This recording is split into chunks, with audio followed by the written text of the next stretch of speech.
मैं गर्व से कहता हूं कि मैं एक हिंदुस्तानी हूं और जानते हैं क्यों? क्योंकि आज से 20 साल पहले इसी हिंदुस्तान ने यह कहा था कि नई सदी का इंतजार है और नई सदी के लिए भारत तैयार है। नई सदी के 2 दशक गुजर जाने के बाद आज की तारीख में भारत यह कहता है कि अब हम ऐसा प्रहार करेंगे जिसमें आत्मनिर्भर होगा भारत, शत्रु का संहार करेंगे जिसमें आत्मनिर्भर होगा भारत।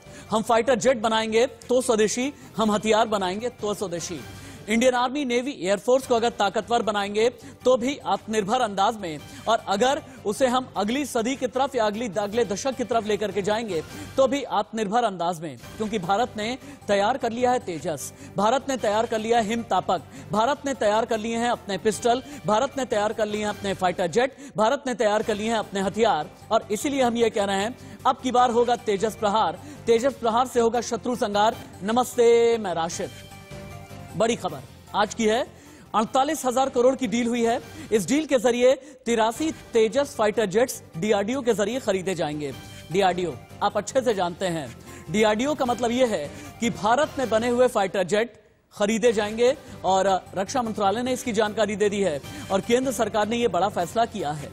बड़े फैसले में सिर्फ तेजस ही नहीं है, तेजस तो वैसे भी लाइट कॉम्बैट एयरक्राफ्ट है, लेकिन इसके अलावा भारत ऐसे पिस्टल बना रहा है, ऐसे लेजर गाइडेड मिसाइल की तैनाती करने जा रहा है, ऐसे हथियार बनाने जा रहा है जिसकी वजह से चीन डरा है, पाकिस्तान मरा है। जो पाकिस्तान के जनरल बाजवा हैं वो थर थर कांप रहे हैं क्योंकि सेना को आत्मनिर्भर करने की तैयारी हो गई है।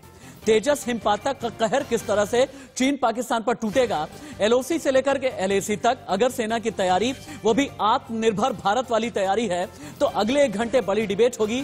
दुश्मन की देंगे खबर, दुश्मन की लेंगे खबर। चीन पाकिस्तान के लिए बड़ी खबर है और 134 करोड़ हिंदुस्तानियों के लिए पहली ब्रेकिंग न्यूज। सेना को आत्मनिर्भर बनाने के लिए बहुत बड़ी तैयारी। 83 तेजस से इंडियन एयरफोर्स को मिलेगी स्वदेशी ताकत। तेजस फाइटर जेट के अलावा हिमतापक भी तैयार है। -40 डिग्री तापमान में बंकर को गर्म रखने की तैयारी है हिमतापक के जरिए। डीआरडीओ ने स्वदेशी पिस्टल भी बना ली है। चीन से तनाव के बीच मोदी सरकार ने बड़ा फैसला किया, सेना होगी आत्मनिर्भर, बनेंगे स्वदेशी जेट और हथियार। यानी अब हम कभी इजराइल की तरफ, कभी फ्रांस की तरफ, कभी अमेरिका की तरफ हथियारों के लिए हम नहीं देखेंगे। हम अपने हथियार बनाएंगे, हम अपने फाइटर जेट तैयार करेंगे और इसी के जरिए चीन का संहार करेंगे। और आपको याद होगा 3 दिन पहले ही जनरल मनोज मुकुंद नरवणे ने इसका संकेत दे दिया था। कैसे, देखिए। It is not only eastern Ladakh, but we have maintained a high state of alertness all along our northern borders. We are alert and ever ready to meet any challenges. 8 rounds of talks between the corps commanders have taken place. We are now awaiting for the dates for the 9th round of talks, and I'm sure that through dialogue and discussion, we will be able to reach an amicable solution. There is indeed increased cooperation between China and Pakistan in both military and non-military fields, and a two-front threat is very much something that we have to be prepared to deal with. अंदर वह ताकत है कि इस प्रकार के fighter planes वो बना सकता है। हमारे वैज्ञानिकों के पास वह स्किल है, वह सूझबूझ है, वो बना सकते हैं। तेजस का होगा प्रहार, चीन पाकिस्तान से करेंगे आर पार, और कैसे चीन पाकिस्तान से आर पार करेंगे आगे हम आपको बताएंगे। लेकिन इस वक्त बड़े डिफेंस एक्सपर्ट का पैनल मेरे साथ में जुड़ चुका है, अगले 1 घंटे के लिए मेरे साथ में रहेंगे। इंट्रोड्यूस कर देता हूं मैं। विंग कमांडर प्रफुल्ल बख्शी मेरे साथ में हैं, group captain doctor VN Jha हैं, major general doctor GG Dwivedi हैं, major general retired JKS Parihar हैं, कर्नल शिवदान सिंह भी मेरे साथ में जुड़े हुए हैं। आप 5 गेस्ट ऐसे हैं जिनसे पिछले कई सालों में मेरी बातचीत होती रही है, लेकिन इस साल पहली बार बात कर रहा हूं और इसीलिए मैं कहूंगा अ वेरी वार्म वेलकम। आप यशस्वी हैं और आप लोग पराक्रमी हैं और इसी वजह से आपसे बात करने में मेरे रोंगटे खड़े हो जाते हैं, मुझे गूज़बम्स आ जाते हैं। विंग कमांडर प्रफुल्ल बख्शी, क्या यह नया दशक भारत को आत्मनिर्भर बना देने वाला है? मैं सिर्फ तेजस की बात नहीं करूंगा, मैं सिर्फ हिमतापक की बात नहीं करूंगा, मैं सिर्फ स्वदेशी पिस्टल की बात नहीं करूंगा, मैं डीआरडीओ के बने हथियारों की बात नहीं करूंगा, बल्कि सेना को आत्मनिर्भर बना देने की बात कर रहा हूं मैं। क्या नया दशक सेना को आत्मनिर्भर बना देने वाला है? आपने राशिद बिल्कुल ठीक कहा। यही मैं सुनने के लिए इतना आतुर था कि एटलीस्ट अब कोई हम कह सकते हैं खुल के कि अब हमारी सेना स्वावलंबी बनाए हथियारों के द्वारा ही लड़ाई करेगी। अब हमारी सेना को मोहताज नहीं होना पड़ेगा, जैसे कारगिल में आपको मोहताज होना पड़ रहा था 155 मिलीमीटर शेल के लिए। अब सेना का जो रूप है वो टोटली डिफरेंट हो जाएगा। क्यों? क्योंकि हमारी इंडस्ट्री डिफेंसी नहीं बढ़ रही, हमारी ओवरऑल नेशनल इंडस्ट्रियल सेटअप बढ़ रहा है। जब नेशनल इंडस्ट्रियल सेटअप बढ़ता है तो आपका इंडिजिनाइजेशन प्रोग्राम ऑटोमेटिक हो जाता है, जैसे चाइना का हो चुका है। Yes. इसीलिए मैं कह रहा हूं कि ये जो हम दिन देख रहे हैं अब वो स्वर्णाक्षर में लिखे जाएंगे कि हमने एक ऐसे स्टेप उठा लिया, कदम उठा लिया है, अब हमें पीछे नहीं देखना है। चाहे फाइटर एयरक्राफ्ट हो, चाहे टैंक्स हो, एम्यूनिशन हो, चाहे कि राइफल्स हो। इवन देखिए ऑनेस्ट राइफल नहीं बना रहे थे, सब शुरू हो गया। रिवॉल्वर्स, ऑटोमेटिक्स, ये सारी की सारी अब शुरू हो गई हैं, क्योंकि हमारी सोच बदल गई है। देखिए हमें सिर्फ भाषण नहीं देना, हमें ये बताना है कि हमारी सोच बदल रही है, क्यों बदल रही है और क्यों नहीं बदल रही थी। ये सारी की सारी चिंतन हमें करने पड़ेंगे ताकि हम ऐसी गलतियां दोबारा ना दोहराएं। और यही चीज जो हम अब देख रहे हैं ये हमको बहुत ठीक है। आपकी बात से ये तो समझ में आ गया है कि अब भारत अगर आत्मनिर्भर हो गया है तो ये सेना के लिए बहुत ज्यादा मजबूती वाली बात है। मेजर जनरल रिटायर्ड जेके परिहार, अगला सवाल मेरा आपसे है। हमने आजादी के बाद से 40 के दशक में एक युद्ध लड़ा है। हमने 62 की लड़ाई लड़ी, 65 की लड़ी, 71 की लड़ी, 1999 की लड़ी। इन लड़ाइयों में या इन जंग में भारत आत्मनिर्भर नहीं अपने आप को कह पाता था। अगर हथियारों के लिए, टैंक के लिए, फाइटर जेट के लिए, लाइट कॉम्बैट एयरक्राफ्ट के लिए और बाकी अपने बम बंदूक बारूद तक के लिए हमें कभी अमेरिका की तरफ देखना पड़ता था, कभी रशिया की तरफ देखना पड़ता था, कभी इजराइल की तरफ, तो कभी फ्रांस की तरफ देखना पड़ता था। लेकिन भारत अब जिस तरह की तैयारी कर रहा है, क्या ये कहा जाए कि ये स्वदेशी सेना वाला भारत है? क्या ये कहा जाए कि अगला दशक भारत का अपना है, जहां पर मेड इन इंडिया हथियार होंगे, made in India jet fighters होंगे और हमें किसी भी युद्ध के वक्त में या फिर ऐसे भी किसी दूसरे देश की तरफ नहीं देखना होगा अपनी सेना के हथियारों के प्रोक्योरमेंट के लिए?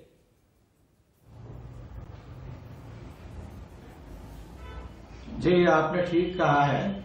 और 1965 के बाद में हमारा नेट जो था वो HAL का ही था जो उसमें आया था। और 71 वार के बाद में भारत सरकार को ये अच्छी तरह से समझ में आ गया, जिस तरह से रिचर्ड निक्सन ने 7th फ्लीट लेके आए थे और रशिया और सबने दबाव डाला था। और उसी का नतीजा है कि जो तेजस की जो हमारी जो स्कीम शुरू हुई थी वो 1980 से शुरू हुई। और उसमें जैसे जैसे भारत में, जैसा विंग कमांडर बख्शी साहब ने बोला कि इंडस्ट्रियलाइजेशन बढ़ा है और सोच बदली है, तो उसी दोनों चीजों की वजह से हमारा जो है इंडियनाइजेशन बहुत तगड़ा हुआ है। मैं आपको याद दिलाना चाहूंगा कि यही एयरफोर्स है जिसने 2016 में इसको तेजस को रिजेक्ट कर दिया था। फिर उसमें मॉडिफिकेशन हुए और अब सरकार ने इनको ऑफिसर्स को भी बोला है। तो गलती सिर्फ सरकार की नहीं होती, गलती आर्मी, नेवी, एयरफोर्स के हायरकी की भी होती है कि उनको अपना माइंडसेट चेंज करना बहुत जरूरी है और वो हो गया है। तो ये जो मोमेंटम आया है जिसमें DRDO बहुत अच्छा काम कर रहा है, HAL कर रहे हैं, हमारी बाकी इंडस्ट्री जो डिफेंस लगी हुई है जिसमें L&T है, टाटा है और भी दूसरे कई हैं जो मिसाइल्स भी बना रहे हैं, दूसरे सिस्टम्स बना रहे हैं। और सरकार का जो डिसीजन हो गया है कि इंडियनाइजेशन को आप टॉप मोस्ट प्रायोरिटी देंगे, तो सब तरफ से माहौल बहुत अच्छा हुआ है।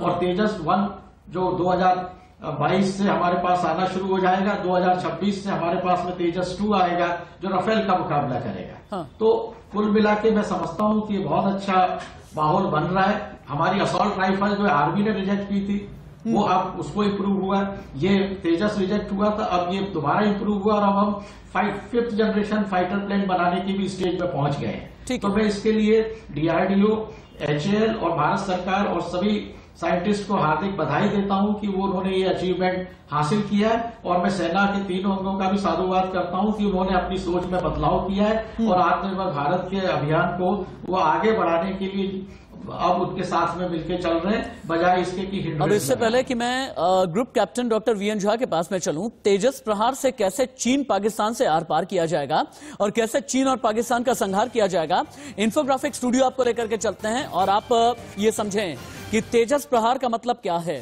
पाकिस्तान से सीमा विवाद के बीच सरकार ने बहुत बड़ा फैसला कर लिया। इंडियन एयरफोर्स के लिए 83 तेजस फाइटर जेट खरीदने की मंजूरी दे दी गई है।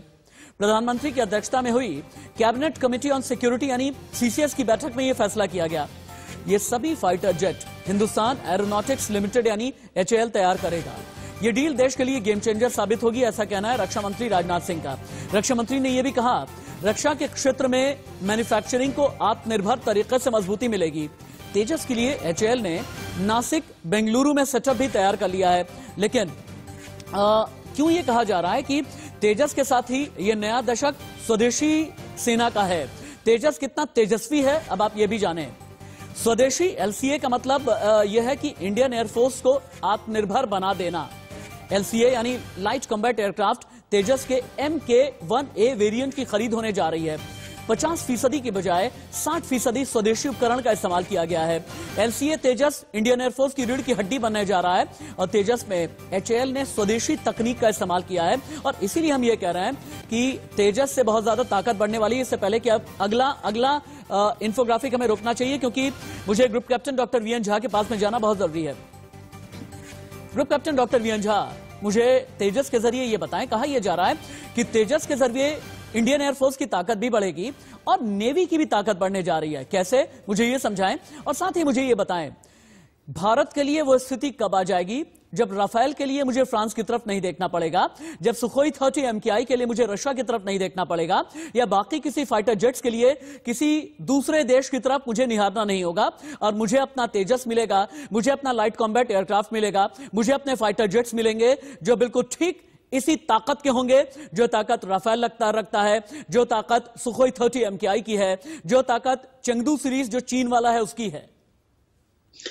बहुत सही सवाल पूछा है आपने राशिद जी, और आपने बिल्कुल ठीक आदमी से पूछा है क्योंकि मैं तेजस में लाइफ सपोर्ट टेक्नोलॉजी का चीफ कोऑर्डिनेटर रहा हूँ उसके डेवलपमेंट में, तो मुझे इसका पूरा ज्ञान है कि तेजस में क्या क्या हुआ था, क्या नहीं हुआ था। हम सबों की मानसिकता इतनी कम हो गई थी 2013 में, जब यूपीए गवर्नमेंट के थ्रू हमें बताया गया था कि नहीं, तेजस एयरक्राफ्ट वो एक्सेप्टेबल नहीं है, तो हमारी सारी जो मोरल थी बिल्कुल डाउन हो गई थी। और मैं बहुत धन्यवाद करता हूँ मोदी गवर्नमेंट को, जिन्होंने बाद में एक कमेटी बिठाई और फिर उन्होंने कहा कि देखो उसमें क्या कमी है जिसके चलते कि एयरफोर्स एक्सेप्ट नहीं कर पा रहा है। और फिर जब कमेटी बैठी तो एयरफोर्स ने फिर देखा कि हाँ, इसे एक्सेप्ट किया जा सकता है। इसमें छोटे छोटे कुछ ऐसे अपग्रेड थे जिसको कि HAL में आडा ने इसको फ्रुक्टिफाई किया, लगाया इसको, और फिर ये एयरक्राफ्ट 4th जनरेशन एयरक्राफ्ट से आगे निकल गई। मैं बताता हूं आपको कि इस एयरक्राफ्ट में वो सारी चीजें अवेलेबल हैं जो कि एक एडवांस 4th जनरेशन एयरक्राफ्ट में है, और इसमें एवियोनिक्स वो लगी हुई है जो कि 5th जनरेशन एयरक्राफ्ट में होती है। तो इसीलिए ये जो LCA है, हमने तो LCA मार्क 1 में काम किया था, लेकिन मार्क 1A ऑलरेडी तैयार है। अंतर सिर्फ इतना है कि थोड़े से उसमें अपग्रेड हार्डवेयर लगे हुए हैं, जिसमें अभी जितने मॉडर्न वेपन्स हैं, missile systems, air to air refuelling system और बाकी जो एडवांस चीजें हैं, जिससे कि रफाल का जो दाम था बहुत बढ़ गया था, जैसे हैमर लगाया था तो उसका दाम बढ़ गया था, वो सारी चीजें LCA में लग सकती है। अच्छा। LCA की अभी कैरिंग कैपेसिटी जो है थोड़ी सी कम है क्योंकि लाइट एयरक्राफ्ट है, लेकिन वो सारी चीजें ये मतलब इंडिजिनस हैं। हमारे पास में आज जितने भी फायर पावर हैं उन सारे फायर पावर को हम LCA में लगा सकते हैं। अच्छा। और इसीलिए ये जो LCA है ये बहुत घातक सिद्ध होगा आगे में। अभी LCA मार्क 1 जो है 2 स्क्वाड्रन ऑलरेडी मिल गई है एयरफोर्स को, और ये 1A के लिए जो अभी डील हुई है 73 एयरक्राफ्ट 1A का होगा और 10 एयरक्राफ्ट 1 का होगा। अच्छा। तो ये सारी चीजें बना के इंडियन एयरफोर्स को बहुत ही सशक्त कर देगी। और नंबर, ऐसे जो नंबर हैं, अब 110 एयरक्राफ्ट आपके पास में आ जाएंगे LCA के, जिससे के जो फ्रंटियर है उस पे ये एडवांस एयरक्राफ्ट जब राउंडिंग करेगी, जब टेक ऑफ करेगी, तो श्योर दुश्मन का जो सीना है वो थर-थर कांपेगा, वो वहां पे धड़कन शुरू हो जाएगी, क्योंकि इसमें वो सारी चीजें हैं जो एक एडवांस एयरक्राफ्ट में हो सकता है। राशिद जी, भारत के आत्मनिर्भर होने के बाद जो बात अभी group captain doctor VN Jha कह रहे थे ना, इंशाल्लाह जरूर ऐसा होगा कि दुश्मन का सीना यकीनन थर-थर कांपेगा। भारत जिस तरह से सेना को स्वदेशी बना रहा है और भारत सरकार का यह बड़ा फैसला है, लेकिन स्क्वाड्रन के लिहाज से जरूरत क्या होती है? मैं एक बार फिर से विंग कमांडर प्रफुल्ल बख्शी के पास में जाऊंगा, उसके बाद जीजी द्विवेदी जी और कर्नल शिवदान आपके पास भी आता हूं, लेकिन एक इंफोग्राफिक दिखाना बहुत जरूरी है। इंडियन एयरफोर्स की अभी की ताकत क्या है, इंडियन एयरफोर्स की जरूरत क्या है, स्क्वाड्रन किसे कहते हैं, स्क्वाड्रन के एडिशन का मतलब क्या होता है। बहुत बार आप लोग सुनते होंगे ना कि स्क्वाड्रन में इतने जेट फाइटर आ गए, स्क्वाड्रन में इतने लाइट कॉम्बैट एयरक्राफ्ट आ गए, स्क्वाड्रन वगैरह का मतलब क्या होता है। अब आप ये समझिएगा, इंडियन एयरफोर्स की जरूरत क्या है, सबसे पहले आप ये जानें। अभी इंडियन एयरफोर्स की जरूरत है कम से कम 42 स्क्वाड्रन की जो जेट फाइटर्स होते हैं, लेकिन है कितने? अभी फिलहाल के लिए भारत के पास में 30 स्क्वाड्रन। एक स्क्वाड्रन में अब आप ये पूछेंगे कि कितने फाइटर जेट होते हैं, तकरीबन एक स्क्वाड्रन में 18 फाइटर जेट होते हैं, और तेजस से जो ताकत बढ़ने वाली है 3 से 4 स्क्वाड्रन की ताकत बढ़ जाएगी। यानी अभी इंडियन एयरफोर्स के पास में है 30 स्क्वाड्रन, तेजस के जरिए 3 से 4 स्क्वाड्रन बढ़ जाएगी, 42 स्क्वाड्रन की जरूरत है। एक स्क्वाड्रन में होते हैं 18 jet fighters. Wing commander Praful Bakshi, मैं ठीक बता रहा हूं, मेरी स्टडी ठीक है स्क्वाड्रन के बारे में? आप बिल्कुल ठीक कह रहे हैं। 18 से 20 होते हैं, कई में पहले 20 भी होते थे, और इनमें से सब फाइटर नहीं होते, मतलब 2 या 3 ट्विन सीटर एयरक्राफ्ट होते हैं, ट्रेनर होते हैं, उनकी भी कैपेसिटी और फ्लाइंग कैपेबिलिटी वही होती है, आर्मामेंट कैपेबिलिटी वही होती है। तो आप बिल्कुल ठीक कह रहे हैं। अभी हमारे पास 34 स्क्वाड्रन हो जाएंगे तेजस के आने के बाद, पर हमारे को 42 स्क्वाड्रन की जरूरत है, जैसे आपने बोला, बिल्कुल ठीक। पर मेरे हिसाब से 45 है, आंकड़े 42 मानते हैं, कोई बात नहीं। पर जो हमारी डिमांड हो रही है उसके हिसाब से अगर हम लोग सब 45 लेके चले तो बहुत खुशी होगी हमें, बिकॉज कई हमारे स्क्वाड्रन के और जो फाइटर पायलट से हमारे साथ में, उन सब की यही थी कि 45 ए minimum is the requirement. But ठीक है, 42 ही सही, पर जल्दी से जल्दी होना चाहिए। और आज का जो न्यूज आप दे रहे हैं ये बहुत ही उम्दा है, और आप बिल्कुल ठीक कह रहे हैं। ठीक है सर, ठीक है। इससे पहले कि मैं कर्नल शिवदान और major general doctor GG Dwivedi के मैं चलता ही हूं, बल्कि कर्नल शिवदान के पास में चलेंगे। कर्नल शिवदान, डिफेंस में अग्रेशन किस तरीके से आता है, हमें एक बार के लिए आप समझाएं। मैं अग्रेशन की बात इसलिए कर रहा हूं, पिछले दशक में हमने देखा कि भारत जल थल नभ में बहुत ज्यादा अग्रेसिव हो गया। एलएसी पर अगर ड्रैगन ने आंखें तरेरी तो भारत ने उसे जाकर के साउथ चाइना सी में भी घेर लिया। पाकिस्तान ने अगर हिमाकत करने की कोशिश की, ऑपरेशन ऑल आउट चला दिया। क्या जब हम आत्मनिर्भर बनने लगते हैं, क्या हम जब हथियार स्वदेशी तरीके से बनाने लगते हैं, तो ऐसे में यह स्थिति आ जाती है जब हम अग्रेशन में आ जाते हैं अपने डिफेंस को लेकर के, और इतना अग्रेशन हो गया है एलएसी एलओसी पर, न तो चीन हमारे सामने टिक पा रहा है और न ही पाकिस्तान को हिमाकत करने की कोशिश या जरूरत करेगा 1999 की जैसी या उससे पहले वाली। देखिए, एग्रेशन आने में 3 बातें बहुत जरूरी हैं। अच्छा, सबसे पहले सेना का आत्मबल। चाइनीज जो है उसके अंदर जो है कंपलसरी मिलिट्री ट्रेनिंग में, सर्विस में उनके जवान आते हैं, और उनका इतना मनोबल हाई नहीं है जितना हमारे ट्रुप्स का है। हमारे सारे सैनिक अपने बलिदान के लिए हमेशा तैयार हैं। उनका आत्मबल बहुत ऊंचा है, हमारी सेनाओं का आत्मबल बहुत ऊंचा है, और हथियारों से ये आत्मबल और भी मजबूत हो गया है। क्योंकि पहले हमें हमेशा ये लगता था कि पता नहीं 11th आवर पे हो सकता है हमारा सप्लायर हमारी सप्लाई बंद कर दे या हमें ब्लैकमेल करने की कोशिश करे। अच्छा। तो इसकी वजह से हमारा आत्मबल, हमारे जो स्वदेशी हथियार जो बने हैं उनके कारण हमारा आत्मबल बहुत अच्छा हो गया है। पहले भी अच्छा था, हमारे जवान अपने बलिदान के लिए अपने उसके लिए तैयार हमेशा रहते थे, क्योंकि हमारे जवान कंपलसरी मिलिट्री सर्विस के दौरान नहीं आते हैं, वो अपना वॉलंटियर करके देश की सेवा के लिए आते हैं। जी हाँ। तो नंबर 1 ये हो गया। नंबर 2, हमारे देश की जो सरकार की, हमारी देश की जो छवि है, वो आजकल पूरे अंतर्राष्ट्रीय स्तर पर बहुत ऊंचे तरह की बन चुकी है, जिसके कारण ऑस्ट्रेलिया, जापान और अमेरिका ने हमारे साथ जो साउथ चाइना सी में गठबंधन किया है, जिसके कारण चाइना को हमेशा ये खतरा है कि पता नहीं उसकी सप्लाई लाइन कब बंद हो जाए, क्योंकि पूरा उसका फ्यूल, पूरा उसका एक्सपोर्ट सब साउथ चाइना सी से ही होता है। एकदम ठीक है। इसको हमने जब से कंट्रोल किया है, चाइना का पूरा मोरल डाउन है। क्योंकि हमने भी ये कह दिया ना कि ये नए युग का भारत है और अगर जरूरत पड़ी तो घर में घुस करके मारना भी जानता है। नए युग का भारत है जब पंचशील की तरफ नहीं देखेगा, सीधे आएगा गलवान में, सीधे आएगा पेंगोंग में, सीधे आएगा LAC पर, सीधे जाकर के घुस जाएगा अगर उसे एयर स्ट्राइक करनी हुई तो भी। लेकिन तेजस की खासियत क्या है, जिस तेजस की बात हम बार बार कर रहे हैं, यह भी तो आपके लिए जानना जरूरी है ना। मेजर जनरल GG द्विवेदी के पास मैं चलूं उससे पहले तेजस की खासियत आप जाने। मेरे पीछे ही उड़ता नजर आ रहा है ना आपको, तेजस प्रहार शत्रु संहार जहां आप देख रहे हैं। तेजस हवा से हवा जमीन में मिसाइल छोड़ सकता है, ये इसकी ताकत है। तेजस में एंटीशिप मिसाइल, बम, रॉकेट तीनों ही लगाए जा सकते हैं, ये इसकी ताकत है। 42% कार्बन फाइबर, 43% एल्यूमिनियम अलॉय से बना हुआ है। तेजस भारत में विकसित हल्का मल्टी रोल फाइटर जेट है। हिंदुस्तान एरोनॉटिक्स लिमिटेड यानी HAL ने इसे विकसित किया है। इंडियन एयरफोर्स के साथ नेवी की जरूरतें भी पूरी करता है तेजस। तेजस से BVR मिसाइल का सफल परीक्षण किया जा चुका है। अब BVR मिसाइल क्या है ये भी आप जान लें। इन शॉर्ट, हवा में मार करने की ताकत रखती है BVR मिसाइल। तेजस का रात में अरेस्टेड लैंडिंग का ट्रायल भी कामयाब रहा था। पाकिस्तान से सटे गुजरात के नलिया में तेजस की तैनाती होगी।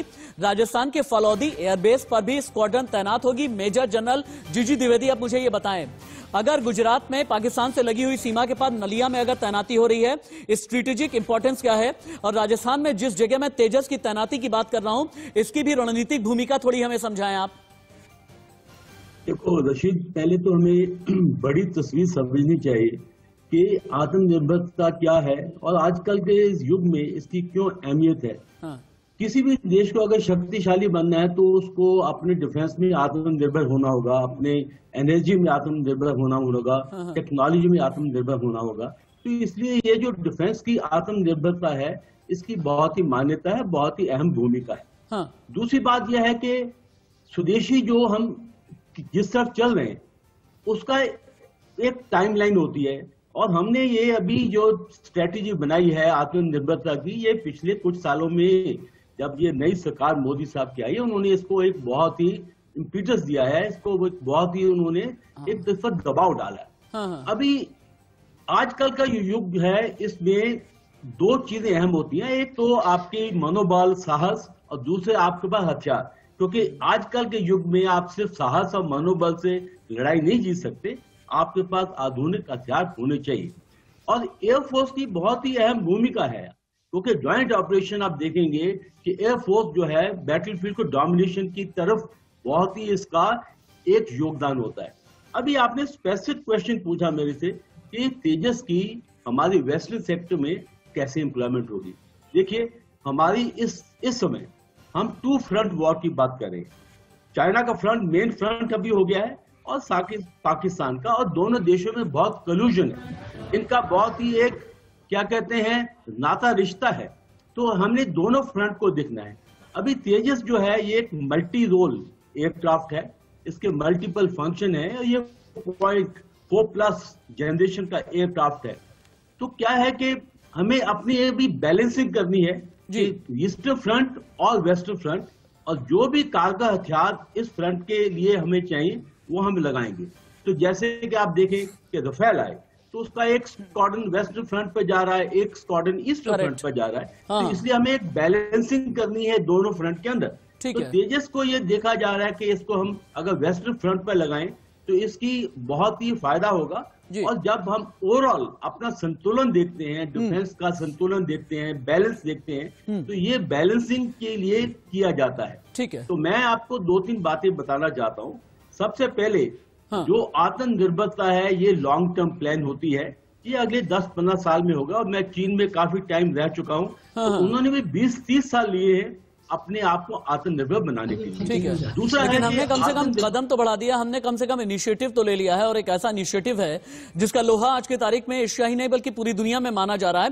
Group captain doctor VN Jha, एक बार फिर से आपके पास आना बहुत जरूरी है मेरा, इसलिए क्योंकि हमें ये कहते हुए मुझे गर्व हो रहा है पर्सनली, और मेरे चैनल को भी गर्व हो रहा है कि मैं जिस डिबेट पर या जिस टॉपिक पर अभी चर्चा कर रहा हूं, आप उसके प्रोजेक्ट से जुड़े रहे हैं, तेजस के प्रोजेक्ट से आप खुद जुड़े रहे हैं।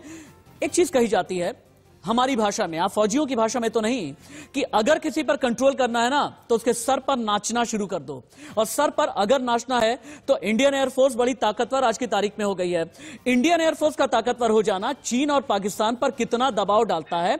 और मैं हर सेक्टर की बात करूंगा, मैं ईस्टर्न सेक्टर की भी बात करूंगा, मैं वेस्टर्न सेक्टर की भी बात करूंगा। और ज्यादा प्रेशर इंडियन एयरफोर्स की तरफ से किस तरफ होना चाहिए, चाइना की तरफ से भी मैं कहूंगा और पाकिस्तान की तरफ से भी जानना चाहूंगा। सिर पर बैठकर नाचना और या सिर पे खड़े होकर नाचना को कहते हैं तांडव।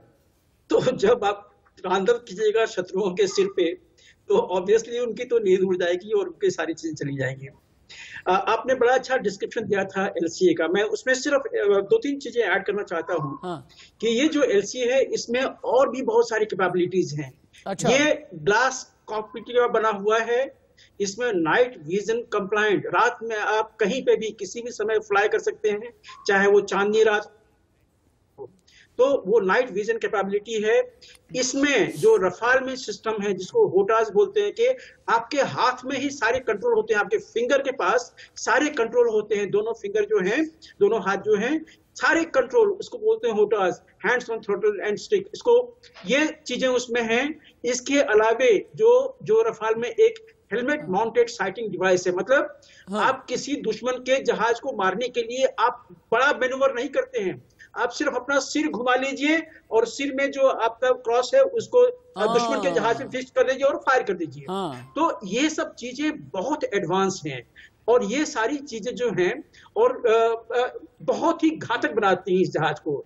इसके अलावा लाइट एयरक्राफ्ट है, इसकी फ्यूल कैरिंग कैपेसिटी थोड़ी सी कम है, इसलिए इसका नॉर्मल जो रेडियस ऑफ एक्शन है वो 500 किलोमीटर का है। लेकिन air to air refuelling capability जो इसमें है, इसके चलते आप दूसरी और उसको और 500 किलोमीटर जोड़ लीजिए तो मिला के लगभग जो रफाल की कैपेबिलिटी है लगभग वही पहुंच जाते हैं। सिर्फ रफाल में जो कुछ आधुनिक चीजें लगी हुई हैं वो इसको डिस्ट्रीब्यूट करती है। तो इसीलिए ये बहुत ही एडवांस्ड एयरक्राफ्ट है। और जब ये चाहे ईस्टर्न बॉर्डर पे डिप्लॉय होगा या वेस्टर्न बॉर्डर पे डिप्लॉय होगा तो ये जो F-16 के आगे की जनरेशन एयरक्राफ्ट है और इसमें अगर आप वो स्कैल्प मिसाइल लगा दीजिए तो ये F-16 जो है इसके कहीं भी आसपास में आ ही नहीं आ पाएगा, क्योंकि फिर इसकी जो मारक क्षमता है वो बहुत ऊपर चली जाती है। तो ये एक बहुत एडवांस्ड एयरक्राफ्ट है और ये अपनी एयरक्राफ्ट है। अच्छा। जो देखिए अभी आप जो खरीद रहे हैं, हर एयरक्राफ्ट का दाम लगभग 500 करोड़ के आसपास में आ रहा है और ये 500 करोड़ आपके अपने आदमी के पास जा रहे हैं, अपने लोगों के पास जा रहे हैं, अपने लोगों के पास, अपने DRDO के पास, जहां पर और भी ज्यादा रिसर्च और भी ज्यादा डिफेंस डेवलपमेंट और भी ज्यादा जो रक्षा प्रणाली है उसे विकसित और उन्नत करने में हम पैसा अपने ही देश में खर्च कर रहे हैं। एकदम ठीक आप कर रहे हैं। विंग कमांडर प्रोफेसर बख्शी, हाँ अपनी बात पूरी कर लें, अपनी बात पूरी कर लें। इसको जो हमने डेवलप किया हुआ है इसको ड्यूअल प्लेटफॉर्म पे किया हुआ है, मतलब अच्छा जो जमीन से तो इसकी लैंडिंग और टेक ऑफ तो है ही, लेकिन ये डेक लैंडिंग के लिए भी ऑलरेडी क्लियर हो चुका है। डेक पर नेवी के लिए ऑलरेडी टेक ऑफ जो है, लैंडिंग है वो ऑलरेडी एक्सपेरिमेंटेड हो चुकी है। तो ये कल को नेवी के लिए भी उतनी ही घातक उनकी एक हथियार बन जाएगी दुश्मनों के। क्योंकि मैं एक ही चीज पर हूं अभी, विंग कमांडर प्रफुल्ल बख्शी, तेजस कितना बड़ा महाविनाशक है, कितना महासंगारक है। और पाकिस्तान और चीन के लिहाज से एक चीज पूछना चाहूंगा, अगर तेजस में एंटी शिप मिसाइल लगा सकते हैं, बम लगा सकते हैं, रॉकेट लगाए जा सकते हैं और BVR मिसाइल का सफल परीक्षण इससे किया गया है, इसकी मजबूती इंडियन एयरफोर्स के लिए कितनी जरूरी है और मजबूती को लेकर के कुछ बताएं आप।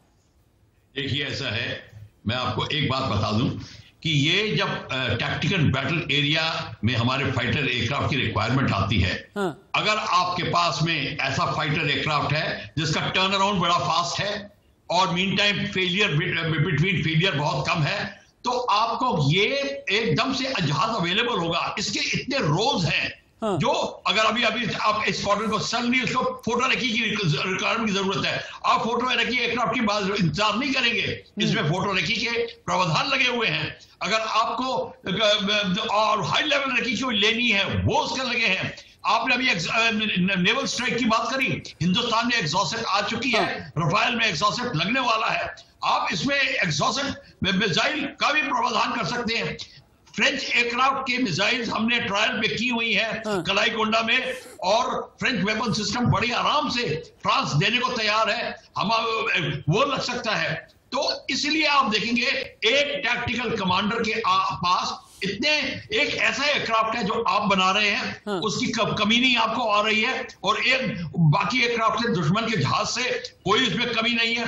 तो आप देखेंगे आपकी आर्मी का एडवांस उतना ही फास्ट होगा। जीत आपकी तब होगी जब आपकी आर्मी एडवांस तेज कर रही है, और आप उनके जो जितने डिफेंसेस हैं उनको डिस्ट्रॉय कर रहे हैं, उनको एयर सुपीरियरिटी नहीं लेने दे रहे हैं। और जब एयर सुपीरियरिटी की बात आई तो आपने अभी बोला था सर पे मंडरा रहे हैं। मैंने लोंगेवाला बैटल को जब हम सपोर्ट कर रहे थे, आरटी मैंने खुद सुनी है, हम उसी सेक्टर में फ्लाई कर रहे थे। एक पाकिस्तानी बोल रहा था कि देखिए ये आते हैं जहाज 20-20 मिनट हवा में रहते हैं, हमारे सिर पे मंडराते रहते हैं। ये आप जो बोल रहे हो बिल्कुल ये हो चुका है, सैल्यूट जा चुका है सर, सैल्यूट। जब आप ये करते हैं salute, a big round of applause. जो बात आपने बताई है, बिग राउंड ऑफ अप्लॉज। और मैंने शुरुआत में भी ये कहा था ना कि मुझे गूज़बम्स आ जाते हैं, क्योंकि जब बात आती है भारत की ताकत की, और जब बात आती है ऐसे युद्ध की जिसमें भारत ने अपना सीना चौड़ा करके ये कहा था कि पाकिस्तान को उसी की जबान में पटखनी हम देंगे, और जब पाकिस्तान के सिर पर तांडव करने लगे भारत, तो वाकई में किसी भी हिंदुस्तानी के लिए फख्र की बात होती है। आप पांचों मेरे साथ में रहें, आप पांचों वो गेस्ट हैं जिनकी रगों में जो खून बहता है ना, वो भी फौलाद हो जाता है जब भी दुश्मन पर प्रहार की बात होती है। आगे मैं तेजस के अलावा हिमतापक की बात करूंगा, स्वदेशी पिस्टल की भी बात करूंगा। आत्मनिर्भर भारत अभियान में डिफेंस कितना मजबूत होता जा रहा है, इसको लेकर तेजस प्रहार, शत्रु संहार, स्वदेशी से कितनी मजबूत होगी सेना, और डीआरडीओ ने जो स्वदेशी पिस्टल बनाई है, जिसके बारे में मैंने अभी थोड़ी देर पहले आपको जिक्र भी किया था, इसके बारे में एक बार बताते हैं, उसके बाद फिर से हम डिबेट को ओपन कर देंगे। आर्मी और डीआरडीओ ने पहली स्वदेशी मशीन पिस्टल तैयार की है। सेना ने इनोवेशन इवेंट में मशीन पिस्टल को सामने भी रखा। 9mm पिस्टल की जगह इस्तेमाल में इसे लाया जा सकता है, स्वदेशी है ये। इस मशीन पिस्टल की फायर रेंज करीब 100 मीटर तक है। इजराइल की यूजी सीरीज गन की तर्ज पर इसे तैयार किया गया है, और प्रोटोटाइप पिस्टल से 300 से ज्यादा राउंड फायर भी किए जा चुके हैं। यह भी स्वदेशी यानी आत्मनिर्भर भारत की तरफ। लेकिन हिम तापक की हिम ताकत क्या है, अब आप ये जाने हिम तापक क्या है। ये यहां पर एक तस्वीर आपको नजर आ रही है ना, ये हिम तापक है। हिम तापक क्या है ये जाने आप। सियाचिन लद्दाख में तैनात जवानों को नई ताकत मिली है। डीआरडीओ ने जवानों के लिए हिमतापक हीटिंग डिवाइस तैयार की है। हिमतापक से सेना का बंकर -40 डिग्री में भी गर्म रहेगा। आर्मी ने इस डिवाइस के लिए 420 करोड़ का ऑर्डर भी दिया है। हिमतापक को बर्फीले इलाकों में सेना की पोस्ट पर लगाया जाएगा। हिमतापक बैक ब्लास्ट वाली जहरीली गैस से भी बचाएगा। हीटिंग डिवाइस कार्बन डाइऑक्साइड से भी जवानों को बचाएगा। अभी रखें इसे।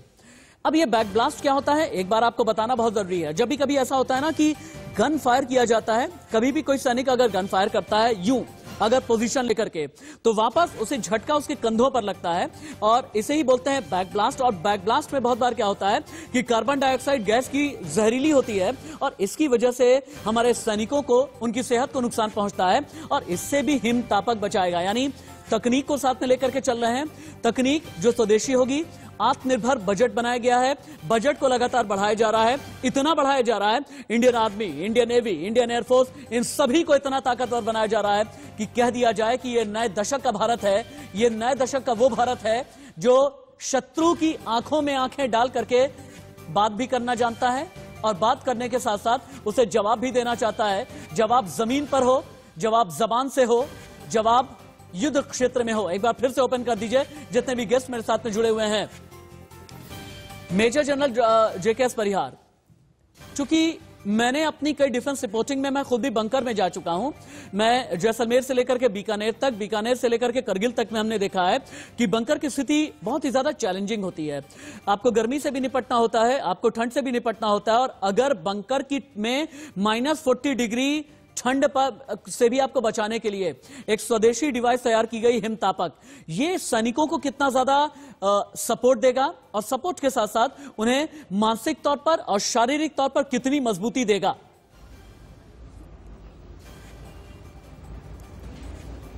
जी बिल्कुल, मुझे आपने मेरे पुराने दिन याद दिला दिए। 1983-85 के लद्दाख के ग्लेशियर बेस के। हम लोग ऑर्डिनरी टेंट सोते थे, उसमें केरोसिन की बुखारी जलती थी और वो जब तक आप जग रहे तब तक जल रही है और उसके बाद में उनको बंद कर देते थे। तो फिर आप ठंड में काफी कपड़े पहन के ठिठुरते रहते थे और बाहर निकलते थे तो काफी बीमारियां भी लगती थी। उसके बाद में हमारे पास आर्टिक टेंट आए, उनसे इम्प्रूवमेंट हुआ। फिर स्मार्ट एकोमोडेशंस पिछले 2 साल से आई है और अब इसमें हिम तापस आया। तो अगर आप जवानों को अच्छा एनवायरनमेंट देते हैं और उनका कंफर्ट बढ़ता है तो उनका हौसला भी बढ़ता है, उनकी जो कैपेबिलिटी होती है लड़ने की हाई एल्टीट्यूड में, ग्लेशियर में, गलवान वैली, पैंगोंग जो की 17,000-18,000 फीट की हाइट्स पे है, तो वो और भी अच्छा काम होता है। और जैसा आपने बताया जो बैकफायर और कार्बन मोनोऑक्साइड वगैरह की जो प्रॉब्लम्स होती हैं टेंट से, जब ऊपर हाई एल्टीट्यूड में ऑक्सीजन वैसे ही कम है और केरोसिन बुखारी से जल के ऑक्सीजन और कम होती है, वो सब चीजों भी इसमें काफी हद तक काबू में पाएंगी।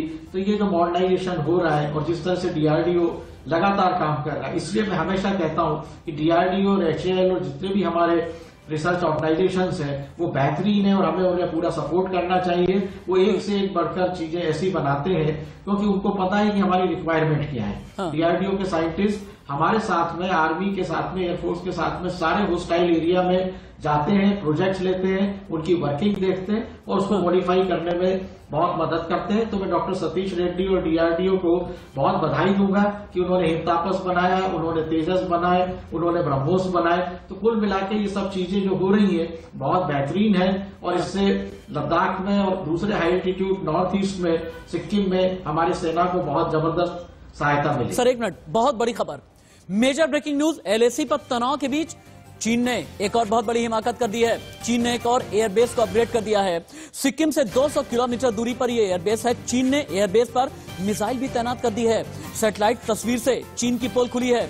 चीन ने एक और एयरबेस को अपग्रेड कर दिया है। सिक्किम से 200 किलोमीटर की दूरी पर है एयरबेस और चीन अपनी हिमाकत से बाज नहीं आ रहा और चीनी सेना एलएसी के बेहद करीब युद्धाभ्यास भी कर रही है। और करीब का मतलब है भारतीय सीमा से सिर्फ 36 किलोमीटर की दूरी पर। 1 मिनट की रिपोर्ट।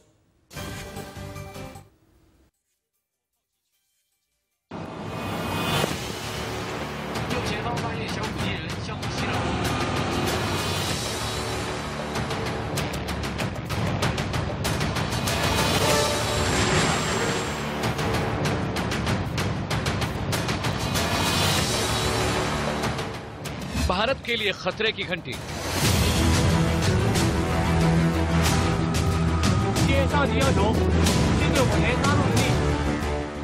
एलएसी से 36 किलोमीटर दूर चीनी सैनिक।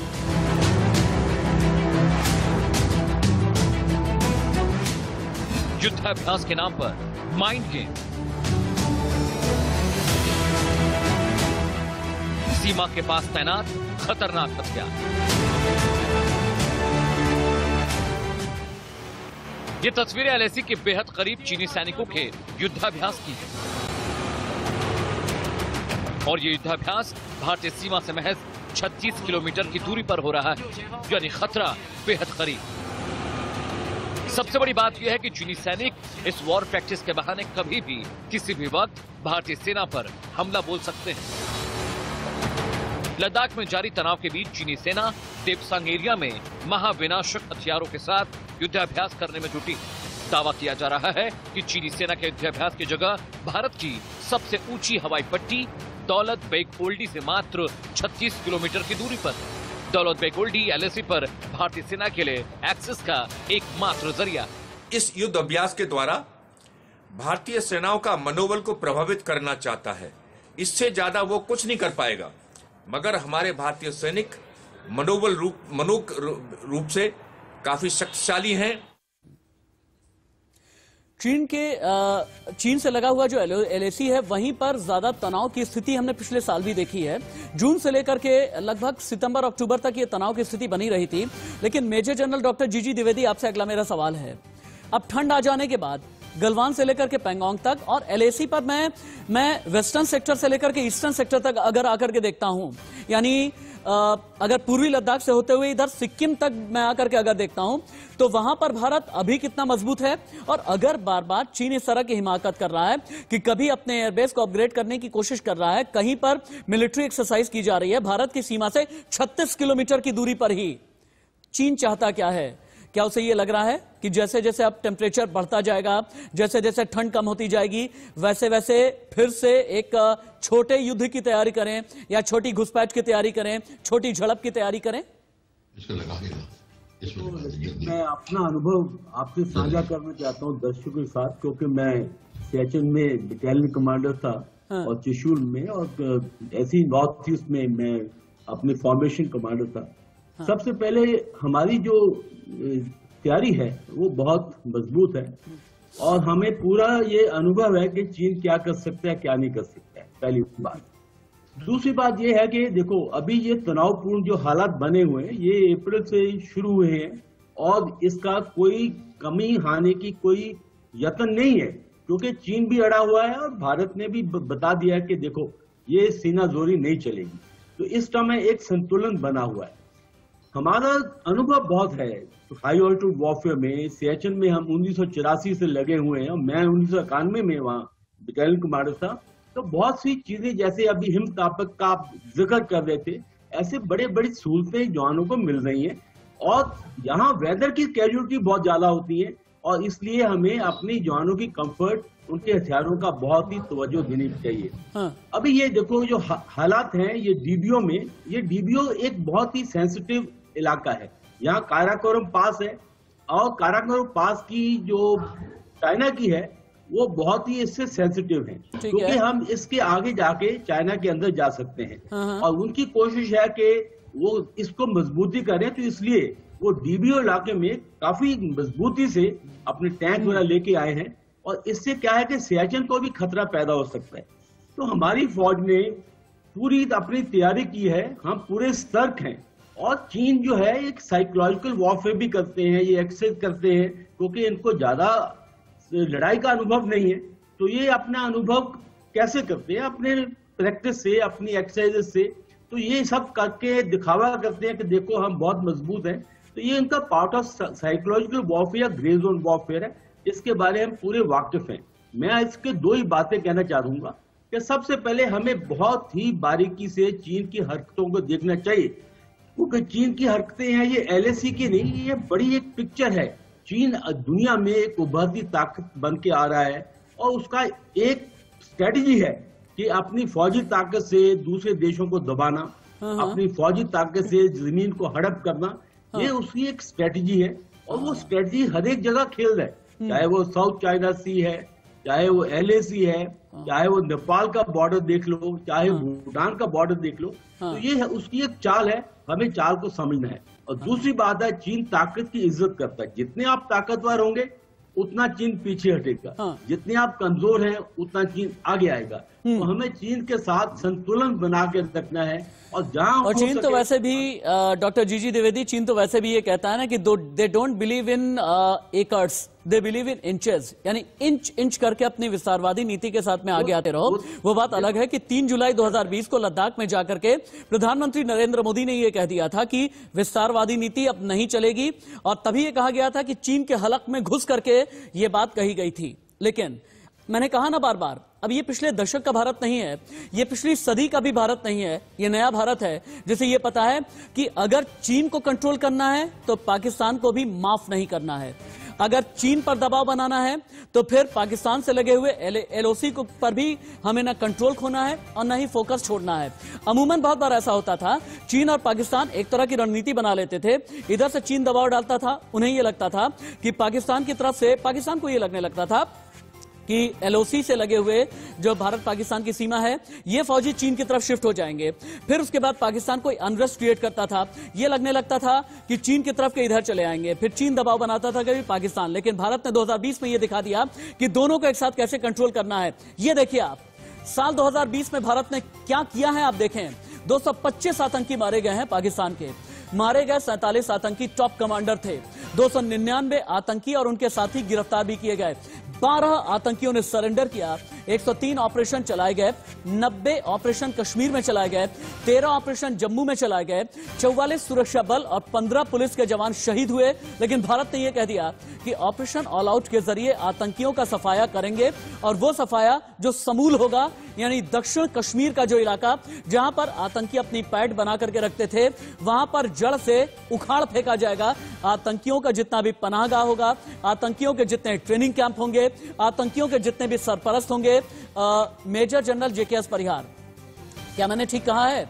एक जमाना ऐसा होता था कि अगर पाकिस्तान बॉर्डर पर कोई प्रेशर आए तो फौज उधर चली जाती थी, चीन वाला जो एलएसी है वो खाली हो जाता था, चीन अनरेस्ट क्रिएट करे तो फौजी इधर आ जाते थे। लेकिन आज की तारीख में भारत अब वो नहीं रह गया है। भारत को यह पता है कि हर तरफ के बॉर्डर पर कंट्रोल में कैसे रखना है, एकता, अखंडता, संप्रभुता, इन तीनों की रक्षा कैसे करनी है।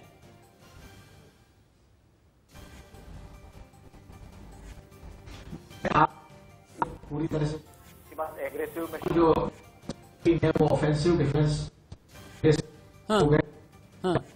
एक साथ ही स्ट्रेटेजी बनानी पड़ेगी और उसमें हम काफी हद तक सफल हुए। रहा सवाल चीन की क्या स्ट्रेटेजी है, उसकी मानसिकता क्या है, वो एक्सरसाइज क्या करती है, तो मैं ऑनरेबल पैनलिस्ट जनरल द्विवेदी करती है, तो मैं ऑनरेबल जनरल द्विवेदी साहब से थोड़ा अलग इत्तेफाक रखता हूं कि वो माइंड गेम जरूर करते हैं, मगर चीन की जो लॉन्ग टर्म पॉलिसी है वो स्ट्रेटेजी को खास करके जिस तरह से 5 अगस्त 2019 को धारा 370 का विसर्जन हुआ और हमारे गृह मंत्री ने डिक्लेयर करा कि अक्साई चीन भी भारत का हिस्सा है और पीओके भी है, तो चीन जो है इस बात से काफी सतर्क हो गया है कि कहीं भारत जो है ये एलएसी को चेंज करके अपने इलाकों को दोबारा अपने में मिलाने की कोशिश ना करे और उसके जो इंटरेस्ट है वो खराब ना हो। इस वजह से चीन ने ये लद्दाख में अतिक्रमण किया है और इतना डिप्लॉयमेंट और जो एक्सरसाइज वगैरह जितनी भी वो कर रहे हैं, उनकी पूरी कोशिश है कि अक्साई चीन और गिलगित बाल्टिस्तान सीपीईसी का उसमें भारत कोई भी आगे किसी तरह की कार्रवाई ना कर सके, वो ये इंश्योर करना चाहते हैं। कर्नल शिरदान, आपका एक क्लोजिंग कमेंट। मैं ये बताना चाहता हूं कि भारत ने 80 के दशक में पूरे नॉर्थ ईस्ट में उन सब जगहों को, उन सब गैप को ब्लॉक कर दिया है जहां से चाइना अपनी थ्रेट हमें दे सकता था। नॉर्थ सिक्किम में 86 में हम लोग पहले आर्मी के डिटैचमेंट से जो हम गए थे वहां पर, उससे पहले जब अरुणाचल इंट्रूजन हुआ था तो हम उस वक्त तक हमारे पूरे नॉर्थ सिक्किम का बॉर्डर असम राइफल्स के सपोर्ट में था। मगर उसके बाद आर्मी ने पूरे बॉर्डर को टेक ओवर कर लिया है और जैसा कि आप कह रहे हैं कि सिक्किम की सीमा के पास वो अपनी एक्सरसाइज कर रहा है, तो हम वहां पर उसकी पूरी थ्रेट को फेस करने के लिए हर तरह से तैयार हैं। हमारी मैकेनाइज्ड फोर्सेस भी हैं वहां पर, हमारी पूरी इंफ्रास्ट्रक्चर तैयार हो चुका है। उससे पहले ना वहां पर कोई रोड थी, ना वहां पर जाने का रास्ता था। हम खुद पैदल चल के गए थे 8 दिन मार्च करके और वहां पर रहने का कोई इंतजाम नहीं था। मगर आजकल आधुनिक बंकर्स, आधुनिक टेंट्स, आधुनिक फाइबर ऑप्टिक के शेल्टर्स बना दिए गए हैं और हर प्रकार से हम उसकी थ्रेट को फेस करने के लिए तैयार हैं। तो इसलिए चाइना अब हमारे को कहीं पर भी उस तरह का धोखा नहीं दे सकता जैसा उसने अक्साई चीन को हड़प करने के सामने। Colonel Shirdan, wing commander Praful Bakshi, group captain doctor VN Jha, major general doctor GG Dwivedi, major general JKS Parihar, बहुत शुक्रिया आपका मेरे साथ इस शो में रहने के लिए और अपने ओपिनियंस देने के लिए और अपने एक्सपीरियंसेस शेयर करने के लिए। अंत में एक बात कहना चाहूंगा कि आज की तारीख में भारत की स्थिति ऐसी हो गई है कि भारत खुद तो ये कहता है हाउ इज द जोश, लेकिन साथ ही ये भी कहता है चीन से और पाकिस्तान से कि मत खोना होश। भारत को ये अच्छे से पता है कि सरहद की निगरानी करना क्या होता है, लेकिन साथ ही साथ भारत को यह भी पता है कि ऑफेंसिव डिफेंस क्या होता है। भारत पंचशील को बहुत पीछे छोड़ चुका है, गलवान से लेकर के पैंगोंग तक, दौलत बेग ओल्डी से लेकर के दिप्सांग तक, एलओसी से लेकर के एलएसी तक केस कैसे लॉक करना है, वॉर जोन को किस तरह से ऑन करना है और सिर्फ घुड़की नहीं देनी बल्कि एयर स्ट्राइक और सर्जिकल स्ट्राइक भी कर देनी है और उसके बाद फिर स्वदेशी तरीके से अपने आप को तैयार भी कर लेना है। ये भारत जानता है, ये नए युग का भारत है, नई सदी में नए दशक का भारत है। वो भारत जो युद्ध लड़ना भी जानता है, युद्ध जीतना भी जानता है, अपना लोहा मनवाना भी जानता है और दुश्मन के दांत खट्टे करना भी जानता है।